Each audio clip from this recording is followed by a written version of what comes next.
pane chitiko chinoshamisa chinoonekwa kuti aiwa vanhu vanotrustiwa nevagari venyika yeZimbabwe vachinzi aiwa ndo vanhu vari close kune mutungamiri wenyika. Tinoda kuti mumwe wavo obatikidzwa kana poonekwa epicture raanoonekwa aiwa ari close to macriminals zvekuti vanhu vabva vareza maspeculations vakati aiwa saka tinenge tichiendepi kana tichiona munhu anorespectwa nevanhu achiassociata nevanhu vakadai so. Sandapinda mashoko anobudanyogwa nevanhu aiwa vanhu vanyasoratidza kugumbuka nekubatikana kuti subscriber wolaika on the bell icon. Tipenda tuna kuti wakomana vemuchenji radio vendemira masvingo vanouya vachiposta this picture ramuri kuona iro rina Japraiser Nick Mangwana aiwa nethe Mutukudzi family vanouya vachinyora nhau vano papicture ro vanhu akambana text kana caption vanonyora vachiti what is Nick Mangwana a government spokesperson to do with a private donation to Mutukudzi's wife by a convicted criminal? Of course, government has always taken people to this country for granted, but are you not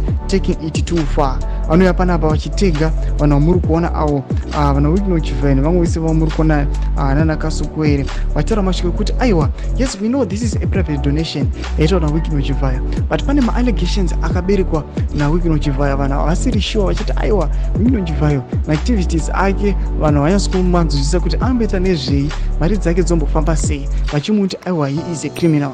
Vanouya panapa vachiti uyu mukomana anonzi Nick Mangwana why is it he is a government officials and ari very close nemutungamiri wenyika anoproducer maheadlines ekuti vanhu vanenge vachiti aiwa ndo paheadlines atinotevera se like a channel ndo atinotedza chiziva kuti ndiye anotipa mafeedbacks ezvinhu kana information yatoziva kuti iri mugwara. Why is it ari connected kune macriminals? Why is it ari connected pane madonations ari kuitwa nemacriminals? Mashoko vanhu avari kureza vachireza maspeculations atiri kuona kuti aiwa newspaper ratiri kuona iri remira masvingo vari kuuya vachibatikana vachiti chimboti explainerewo vana Nick Mangwana kuti association yenyu nevanhu ava yakambomira sei. Tudze mafunguro enyu muri kudii pamusoro pechitiko ichi kuna comment section medu. Sawana subscribe or like, send it on the bell icon.